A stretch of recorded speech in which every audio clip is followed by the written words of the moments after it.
First contact and misunderstanding. The vast expanse of space had always held secrets, but none quite as explosive as the humans of Earth. As the Zephyrian exploration vessel, Starweaver dropped out of faster-than-light travel on the fringes of the Sol system, Captain Lyra Voss felt a mixture of excitement and trepidation coursing through her crystalline form. Scanners detect multiple artificial structures on the third planet and its satellite, reported Science Officer Zen, his tentacles dancing over the holographic controls. Primitive propulsion technology, but extensive colonization of their orbital space. Lyra's bioluminescent patterns pulsed with interest. Fascinating. They've managed to establish a presence beyond their homeworld without achieving FTL travel. Most unusual. The bridge of the Starweaver hummed with activity as the crew prepared for humanity's first contact with an alien civilization. None of them could have predicted the chain of events their arrival would set in motion. "Captain," called out Communications Officer Elara, her feathered crest rippling nervously, "we're receiving a transmission from the planet's surface. Audio and visual." "On screen," Lara commanded, her crystalline form shimmering with anticipation. The main view screen flickered to life, revealing a human male with weathered features and close-cropped grey hair. He wore a crisp uniform adorned with insignias that the ship's AI quickly identified as military in nature. "Unknown vessel, this is Admiral Chen Wei of the United Earth Defense Force. You have entered restricted space. Identify yourself and state your purpose immediately." Lyra was taken aback by the forceful tone, but composed herself quickly. "Greetings, Admiral Chen Wei. I am Captain Lyra Voss of the Zephyrian exploration vessel, Starweaver. We come in peace, seeking to establish first contact with your species." Admiral Chen's expression remained impassive, but his eyes narrowed slightly. "Captain Voss, while we appreciate your peaceful intentions, your unannounced arrival has put our planet on high alert. We request that you maintain your current position while we consult with our world leaders." "Of course, Admiral. We will comply with your request," Lyra responded, trying to project an air of calm authority. As the transmission ended, the bridge erupted into excited chatter. First Contact Specialist Thorn, a plant-based entity, unfurled its leaves in concern. "Captain, their response seems unusually guarded for a species encountering alien life for the first time. Perhaps we should approach this situation with extra caution." Lyra's form rippled in agreement. "Indeed, Thorn. Their military readiness is concerning. Zen, what can you tell me about their defensive capabilities?" The science officer's tentacles danced over his console once more. "Primitive by our standards, Captain, but not insignificant. They possess nuclear weapons, kinetic strike platforms in orbit, and a sizable fleet of armed spacecraft. However, their weapons would be largely ineffective against our shields." "Let's hope it doesn't come to that," Lyra mused. "Elara, open a channel to the Zephyrian High Council. They'll want to know about this development immediately." As the hours ticked by, tension aboard the Starweaver grew. The humans had maintained radio silence since the initial contact, and long-range scanners showed increased activity around their planet and its satellite. "Captain," Elara called out suddenly, "we're receiving another transmission from the surface." The view screen flickered to life once more, this time showing a diverse group of humans seated around a large table. At the center sat a distinguished-looking woman with silver hair and piercing green eyes. "Greetings, Captain Voss. I am President Amelia Satoshi of the United Earth Government. We apologize for the delay in our response. As you can imagine, your arrival has caused quite a stir on our world." Lyra's central eye pulsed with relief. "Thank you for contacting us, President Satoshi. We understand the magnitude of this moment and are eager to begin peaceful dialogue between our civilizations." Satoshi nodded, her expression grave. "We share your desire for peace, Captain. However, we must prioritize the safety and sovereignty of Earth. We have some concerns we'd like to address before proceeding further." "Of course," Lyra replied, her crystalline form undulating slightly. We are here to answer any questions you may have. Very well, Satoshi continued. First and foremost, we need assurances that your presence here is not a prelude to invasion or colonization. Earth has a long history of conflict, and we've learned to be cautious. Lyra's form rippled with surprise. I assure you, President Satoshi, we have no such intentions. The Zephyrian Stellar Union is founded on principles of peaceful cooperation and mutual benefit. We seek only to welcome new species into our interstellar community. Satoshi's eyes narrowed slightly. And yet you arrived unannounced, in a ship clearly capable of overwhelming our defenses. Surely you can understand our hesitation. The implications of the human's words sent a shudder through Lyra's crystalline body. She realized too late that their approach, standard procedure for first contact with pre-FTL civilizations, had been perceived as a potential threat. President Satoshi, I apologize for any distress we may have caused. Our intention was to observe briefly before making contact, to ensure we did not disrupt your society. We meant no disrespect to your sovereignty. The human leader's expression softened slightly, but wariness remained in her eyes. We appreciate your explanation, Captain. However, we must insist on a more formal declaration of your intentions. We propose a face-to-face meeting on neutral ground. Our International Space Station would serve as a suitable location. Would you be willing to send a small delegation to meet with our representatives? Lyra conferred briefly with her crew before responding. We would be honored, President Satoshi. Please provide us with the necessary coordinates, and we will prepare a shuttle. As the transmission ended, Lyra turned to her crew. This situation is more delicate than we anticipated. Thorn, you'll accompany me to the space station. Zen, I want you to continue analyzing their defenses discreetly. Something tells me we may need that information. As the Star Weaver's shuttle approached the International Space Station, Lyra couldn't shake a feeling of unease. The humans' reaction to their arrival had been far from the wonder and excitement they usually encountered. Instead, they had found a species hardened by conflict and deeply suspicious of outsiders. Little did Lyra know that this first tense encounter was merely the opening act in a drama that would reshape the galaxy and force every spacefaring race to reassess their understanding of one fundamental truth. When humans feel threatened, they become a force to be reckoned with. The shuttle docked with a soft thud, and as the airlock cycled open, Lyra steeled herself for whatever challenges lay ahead. The fate of two civilizations, and perhaps the entire Zephyrian Stellar Union, now rested on her crystalline shoulders.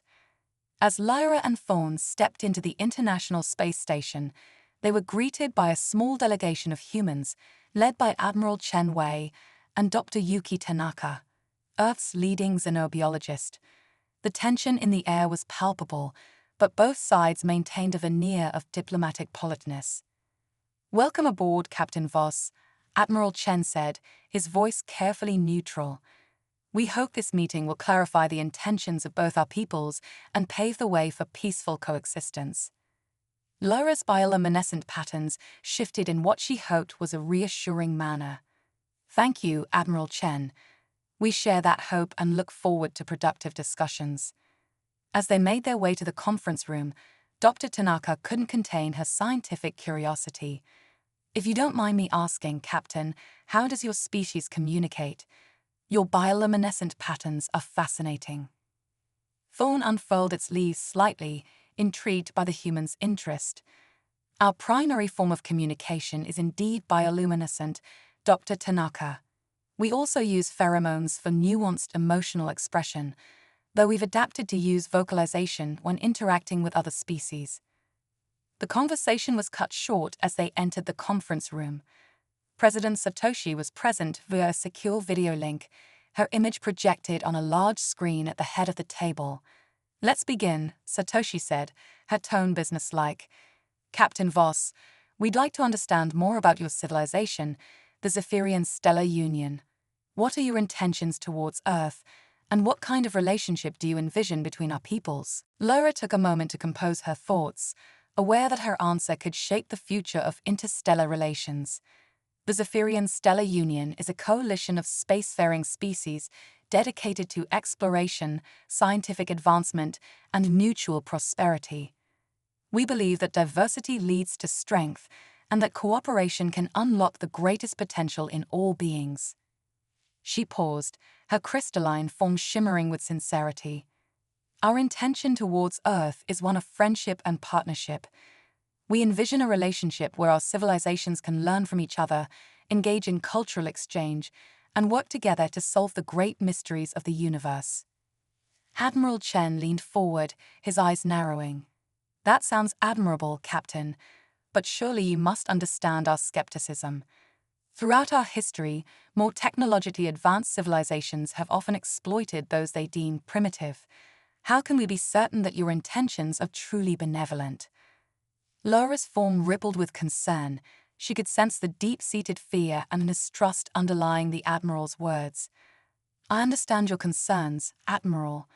The Zephyrian Stellar Union has strict protocols against interfering with the natural development of less advanced civilizations.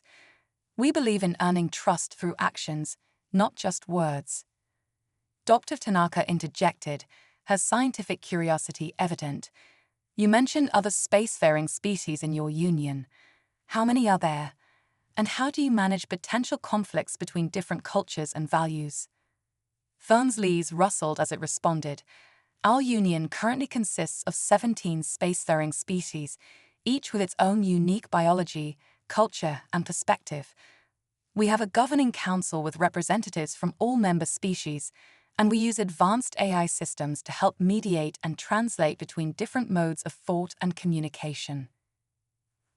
President Satoshi's image leaned forward, her expression thoughtful. Captain Voss, while we appreciate your openness, you must understand that Earth has only recently united after centuries of conflict. The idea of joining a galactic community is both exciting and terrifying for many of our people. What assurances can you offer that Earth would maintain its sovereignty and self-determination if we were to engage with your union? Lyra's bioluminescent patterns pulsed with empathy. President Satoshi, we have no desire to infringe upon Earth's sovereignty. Membership in the Zephyrian Stellar Union is entirely voluntary, and each species retains full control over its internal affairs. Our role is to facilitate cooperation, trade, and scientific exchange, not to dictate how member species should govern themselves. As the meeting progressed, the humans peppered Lyra and Thorne with questions about Zephyrian technology, culture, and galactic politics. The aliens did their best to answer honestly while respecting the Union's protocols on technology sharing with pre-FTL civilizations. However, as the hours wore on, Lyra began to sense an undercurrent of tension that went beyond mere caution. The humans seemed to be probing for weaknesses, assessing potential threats. It was as if they were preparing for a conflict that Lyra couldn't see. Near the end of the meeting, Admiral Chen posed a question that sent a chill through Lyra's crystalline form. Captain Voss, in the spirit of full disclosure, we must ask, has your union ever encountered hostile alien civilizations? And if so, how have you dealt with them? The question hung in the air, heavy with implication. Lyra exchanged a glance with Thorne, their non-verbal communication expressing shared concern. How much should they reveal? The truth could either allay the humans' fears or confirm their worst suspicions. Lyra decided that honesty was the best course of action. Yes, Admiral, we have encountered hostile civilizations. The galaxy is vast and diverse, and not all species share our values of peace and cooperation. We have defensive capabilities and have been forced to use them on rare occasions. However, our primary approach is always diplomacy and de-escalation. The room fell silent as the humans processed this information. Lyra could almost see the gears turning in their minds, reassessing the potential threat posed by the Zephyrian presence. President Satoshi broke the silence, her voice measured but with an edge of steel. Thank you for your candor, Captain. We will need time to discuss this information and determine our next steps. For now, we request that your ship maintain its current position and refrain from any actions that could be perceived as threatening. Lyra inclined her crystalline form in agreement. Of course, President Satoshi. We will comply with your request and await further communication. As the meeting concluded and the Zephyrian delegation prepared to return to their shuttle, Dr. Tanaka approached Lyra with a mix of excitement and apprehension. Captain, regardless of what our leaders decide, I hope we'll have the opportunity for further scientific exchange. The potential for learning is astronomical. Lyra's bioluminescent patterns shifted in what she hoped was a warm smile. I share your enthusiasm, Dr. Tanaka. Knowledge is the bridge that can span even the widest gulfs of misunderstanding. As Lyra and Thorn boarded their shuttle, they couldn't shake the feeling that despite their best efforts, something had gone terribly wrong. The humans' reactions were far more guarded and militaristic than they had anticipated.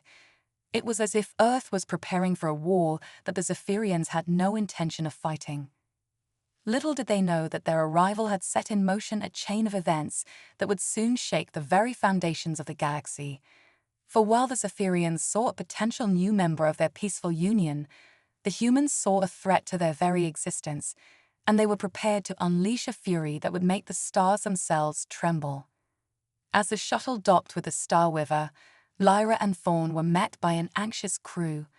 The tension from the space station seemed to have followed them, hanging in the air like an invisible fog. Report, Lyra commanded as she stepped onto the bridge. Zin's tentacles danced nervously over his console. Captain, we've detected increased activity in Earth's orbital defenses. They've activated several dormant satellites and are moving their fleet into defensive positions. Lyra's crystalline form dimmed with concern. It seems our presence has stirred up more than we anticipated. Ilara, any word from the Zephyrian High Council? The communications officer shook her feathered head. Nothing yet, Captain. The quantum entanglement network is experiencing some interference. It may be several hours before we can establish a stable connection. Thorn unfurled its leaves, a sign of deep thought. Captain, I fear we may have critically misunderstood the human psyche. Their history of conflict has left deep scars. They view our presence not as an opportunity, but as a potential threat. Lyra's bioluminescent patterns pulsed with worry. I agree, Thorn. We need to report this to the High Council immediately. The situation is far more volatile than we anticipated. As if to punctuate her words, alarms suddenly blared across the bridge. Zin's tentacles flew over his console. Captain, we're detecting multiple launches from the planet's surface. Energy readings are off the charts. Lyra watched in stunned silence as thousands of points of light erupted from Earth, streaking towards the star quiver. Impossible, Thorn whispered, its leaves trembling. Their technology shouldn't be capable of this. Shields up, Lyra commanded, her voice steady despite the ultimatum and Earth's secret. As the swarm of advanced human weaponry hurtled towards the star quiver, Captain Lyra Voss braced for impact, but the expected collision never came. Instead, the projectiles stopped mere kilometers from the ship, forming a shimmering barrier that effectively caged the alien vessel. By the cosmic void, Zen gasped, his tentacles twitching in disbelief. It's a containment field unlike anything in our databases. The humans have achieved quantum locking on a massive scale. Lyra's crystalline form pulsed with a mixture of awe and trepidation. Open a channel to Earth immediately. We need to understand what's happening.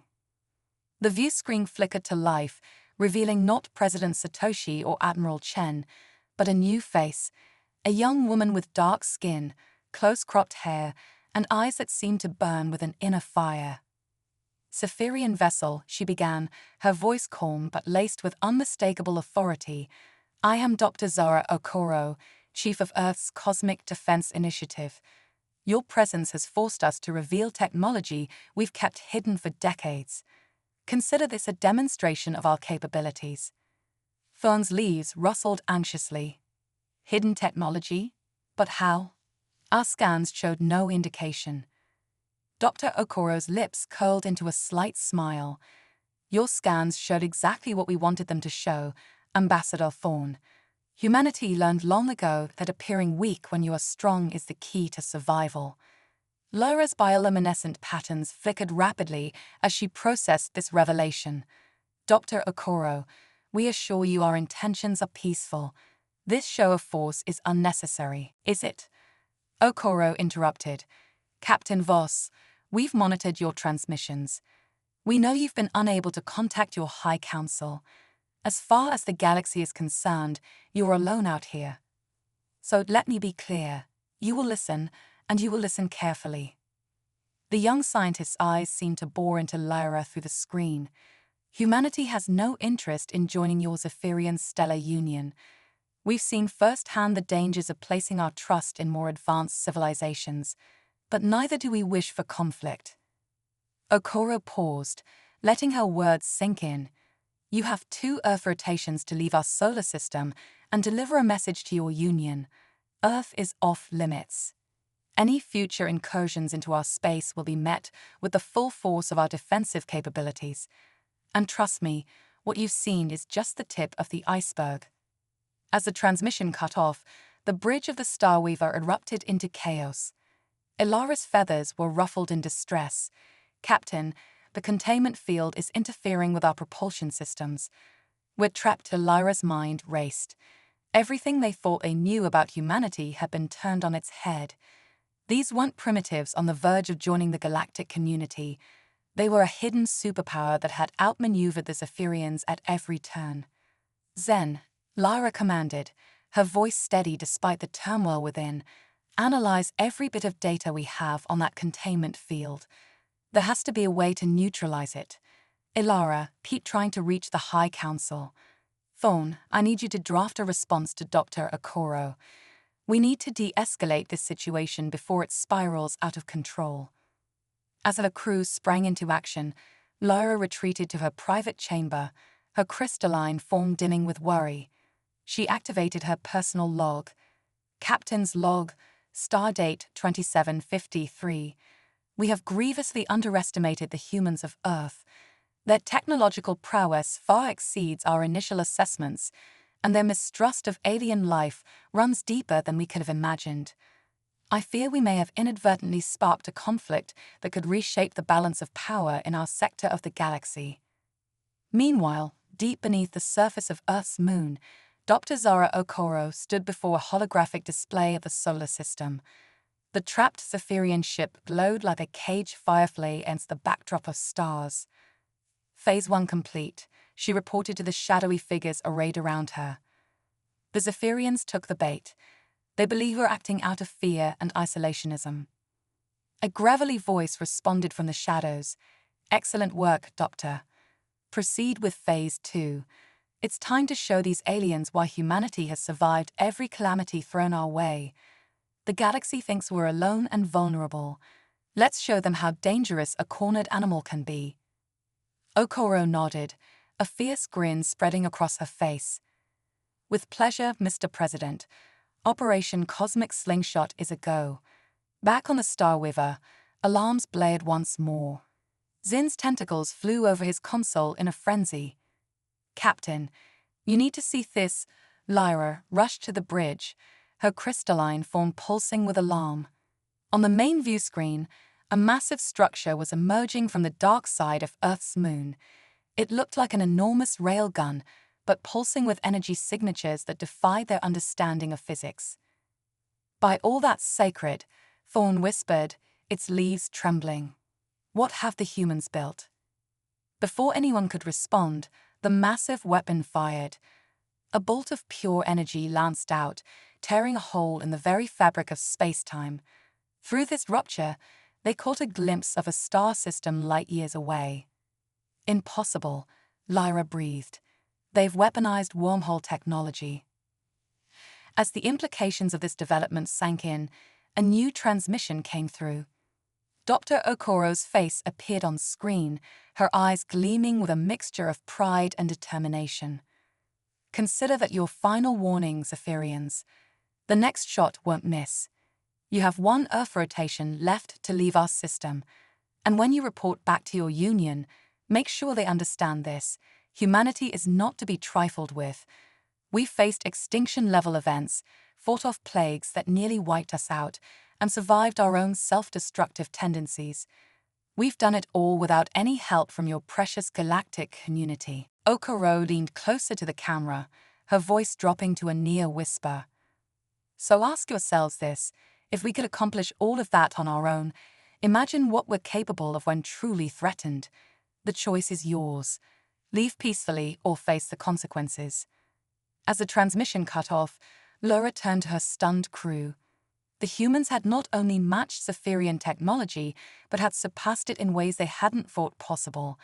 The galaxy as they knew it would never be the same. Plot a course out of the system, Lara commanded, her voice heavy with the weight of their failure. We need to warn the Union.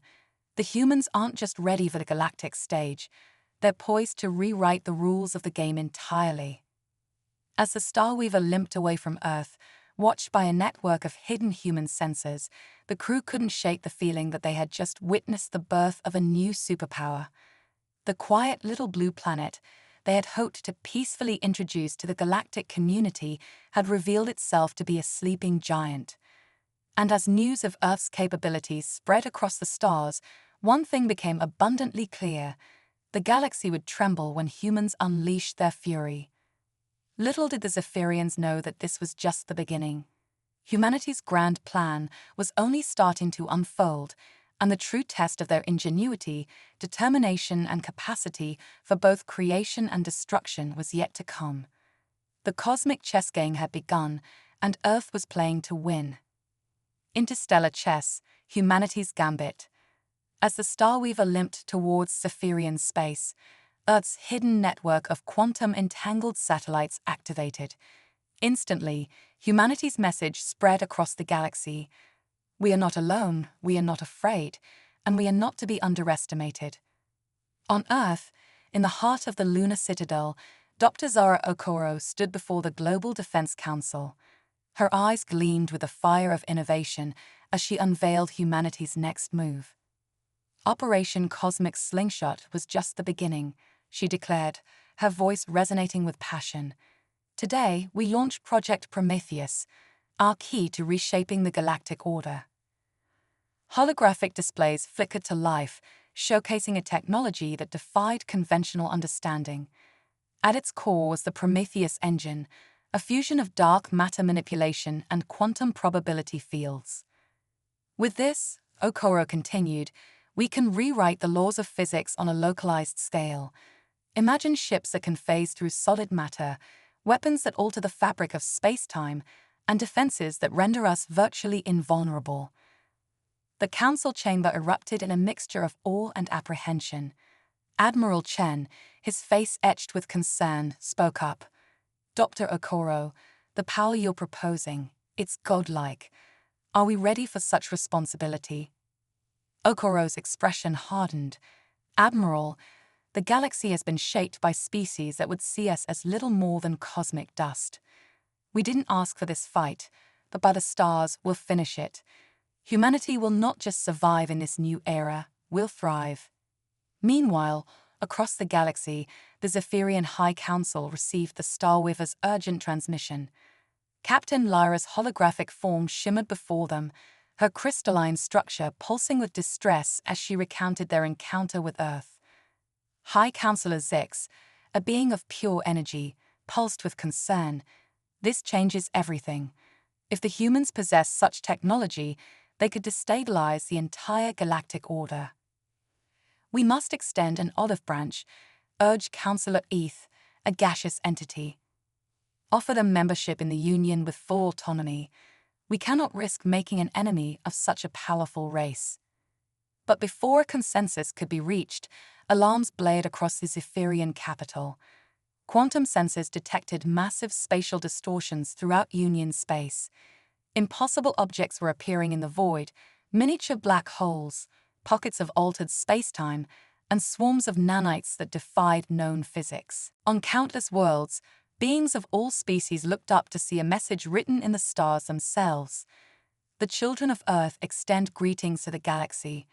We come not as conquerors, but as equals. Those who seek friendship will find it. Those who seek conflict will wish they hadn't. Back on Earth, Okoro watched with satisfaction as reports flooded in from across the cosmos. Phase 1 of Project Prometheus is complete, she announced. We've demonstrated our reach. Now, let's show them our grasp. With a gesture, she activated the Prometheus engine. Reality itself seemed to ripple as Earth phased partially out of normal space-time, becoming untouchable to any conventional force in the galaxy. Let the cosmic chess game begin, Okoro whispered, her eyes reflecting the altered starscape. Humanity's opening move is made. Now we wait to see how the galaxy responds. As news of Earth's astounding display of power spread, the various factions of the galaxy were thrown into chaos. Some saw humans as potential saviors, others as the greatest threat the cosmos had ever known. Alliances shifted, old enemies united, and new battle lines were drawn. In this tumultuous new reality, one thing became clear: the era of human insignificance was over. The galaxy held its breath, wondering what this upstart species would do next. For in unleashing their fury and ingenuity, humans hadn't just changed the game, they'd flipped the entire board. The stars themselves seemed to tremble in anticipation of the cosmic dance to come.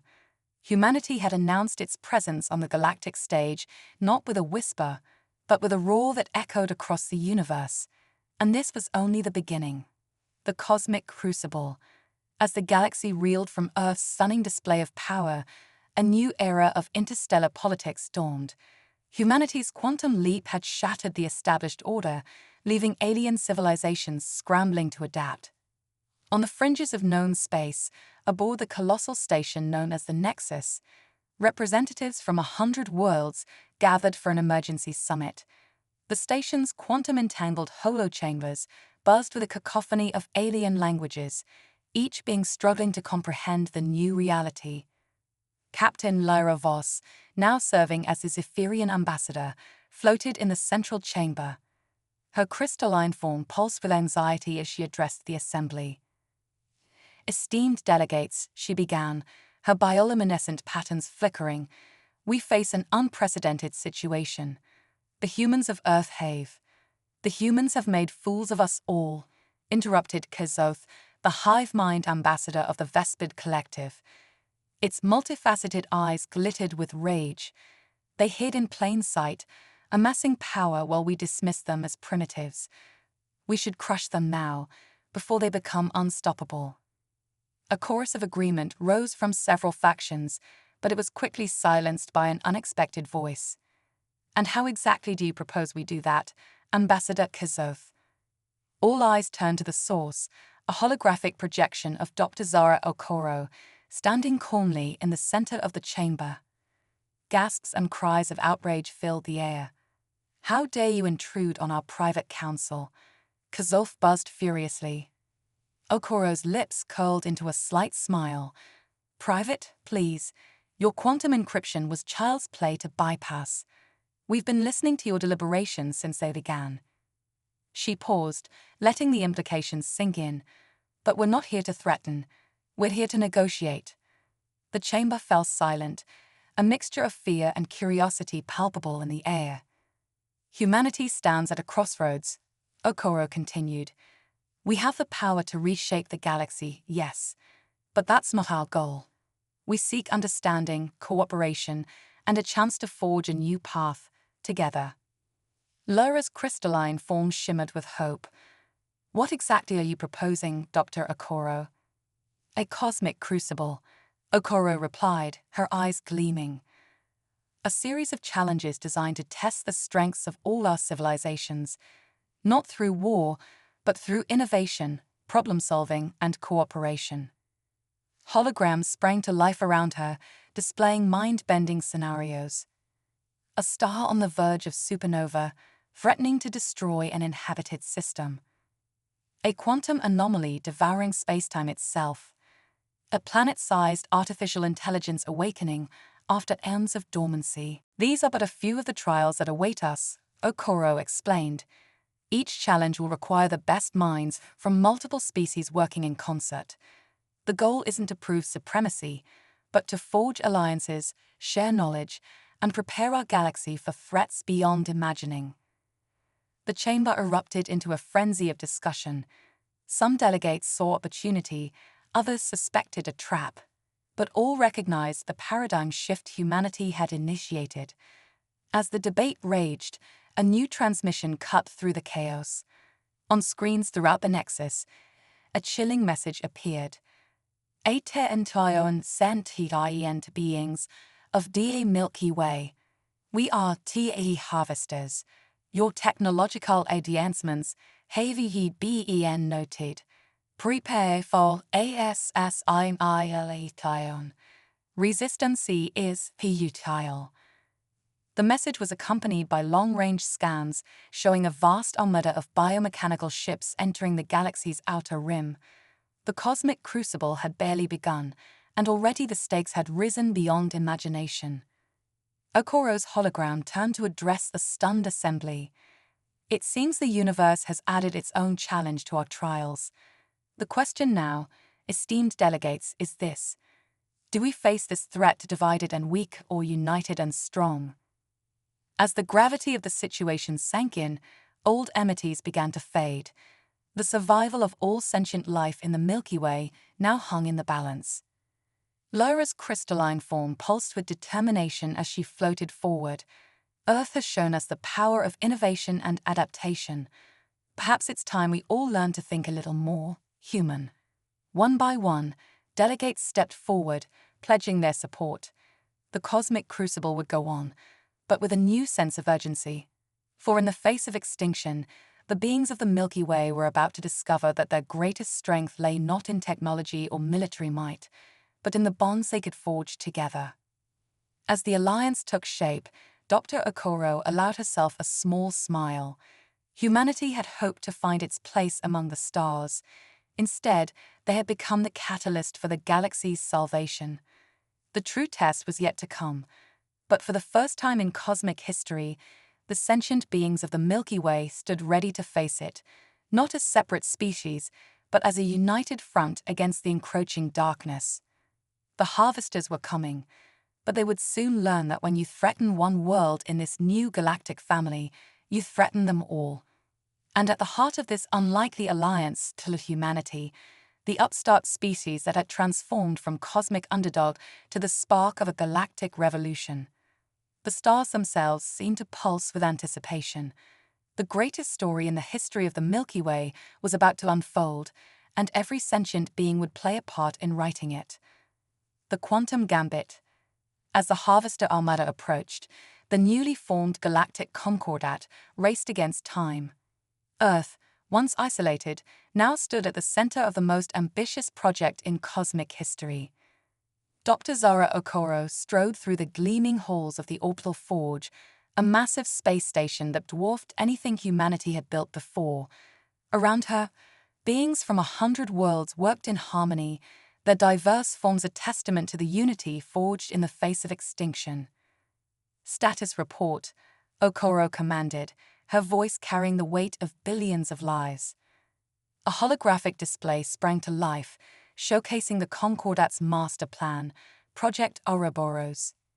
The Quantum Entanglement Network is at 87% coverage, reported Sci-Fi, a multi-limbed Arcturian scientist. We'll have real-time communication across the entire galaxy within 48 hours. Lyra Voss, her crystalline form shimmering with excitement, chimed in. The Zephyrian phase shift generators are online. We can now move entire planets out of harm's way if needed. Okoro nodded, her eyes scanning the countless projects underway. And the Prometheus engine? A deep, rumbling voice answered. It hungers for activation, Doctor. General Zorax, a massive silicon-based lifeform, stepped forward. But the power requirements are astronomical. Okoro's eyes gleamed with determination. Then it's time for the next phase. Initiate the Dyson Swarm. Gasps echoed through the command center. The Dyson Swarm was theoretical even by the standards of their enhanced technology. A network of millions of satellites that would encompass the sun, harnessing its entire energy output. But Doctor, Lyra protested, even with our combined technologies, it would take years to construct. Okoro smiled, an expression that sent shivers down the spines, or equivalent structures, of even the most alien beings present. Not if we bend time itself to our will. With a gesture, she activated the station's quantum core. Reality rippled as localized time dilation fields sprang into existence around key construction sites. We'll experience months, Okoro explained, while the rest of the galaxy sees mere days pass. It's a gamble, but one we must take. As the orbital forge hummed with newfound energy, reports flooded in from across the Milky Way. The Harvester's advance was relentless, their biomechanical ships consuming everything in their path. On the fringes of charted space, the first line of defense held their ground. Ships of every design and origin fought side by side, their differences forgotten in the face of annihilation. Admiral Chen, commanding the flagship Terran Hope, watched as another world fell to the enemy. "We can't hold them much longer," he reported grimly. "Whatever you're planning, Dr. Okoro, I hope it's worth the cost." Back on the orbital forge, time blurred as the Dyson swarm took shape. Millions of satellites bloomed around the sun, each one a marvel of cross-species engineering. As the final components locked into place, Okoro stood before the Prometheus engine, a swirling vortex of dark energy and quantum possibility. "Initiating final sequence," she announced, her voice carrying across the galactic quantum network. "All worlds, brace for transition." With a surge of power that dimmed the sun itself, the Prometheus engine roared to life. Reality trembled as wave after wave of energy washed over the galaxy. In an instant, every world touched by the Concordat's technology phased out of normal space-time. The Harvester's weapons passed harmlessly through now intangible planets. But Okoro wasn't finished. With a thought, she reached into the quantum foam of the universe itself, plucking at its strings like a cosmic harpist. Across the battlefield, Harvester ships began to warp and twist, their biomechanical forms unable to cope with localized changes in the laws of physics. "Impossible," breathed Admiral Chen as he watched the enemy armada crumble. "She's rewriting reality itself." For a moment, victory seemed assured, but then at the heart of the Harvester fleet, a new threat emerged. A ship larger than worlds, pulsing with an energy that rivaled stars. "Pitiful creatures," a voice boomed across all frequencies. "Did you think you were the first to master such power? We are the Harvesters. We have consumed galaxies, and now we will feast on yours." The massive ship unleashed a beam of pure entropy, threatening to unravel the very fabric of space-time. In the orbital forge, alarms blared as systems overloaded. Okoro, her body glowing with the power of 1,000 suns, made a decision that would echo through eternity. "All forces, fall back to your homeworlds," she commanded. "It's time for humanity's final gift to the galaxy." Before anyone could protest, Okoro merged with the Prometheus engine. Her consciousness expanded, touching every corner of the Milky Way. In a blinding flash, the orbital forge, the Dyson swarm, and Earth itself vanished. In their place stood a wall of pure energy, a barrier between the Harvesters and the rest of the galaxy. Across 1,000,000 worlds, beings watched in awe as a new constellation took shape, a massive human figure, arms outstretched, holding back the tide of oblivion. Lara's voice cracked as she realized the sacrifice made. She's become one with the universe itself. As the Harvester's assault broke against this new cosmic guardian, a message echoed in the minds of every sentient being. The power was always within you. The power to unite, to innovate, to transcend. Earth is gone, but humanity's spirit lives on in each of you. Remember us not as saviors, but as the spark that ignited your cosmic potential. The next chapter of galactic history is yours to write. As the message faded, the beings of the Milky Way found themselves forever changed. The barrier held, the Harvesters retreated, and a new age of exploration and cooperation dawned. Earth was lost, but its legacy would echo through eternity. For in its final moment, Humanity had become legend, the species that looked into the abyss, smiled, and reshaped reality itself. The galaxy would never forget the day when human ingenuity didn't just save civilization, it ascended to godhood.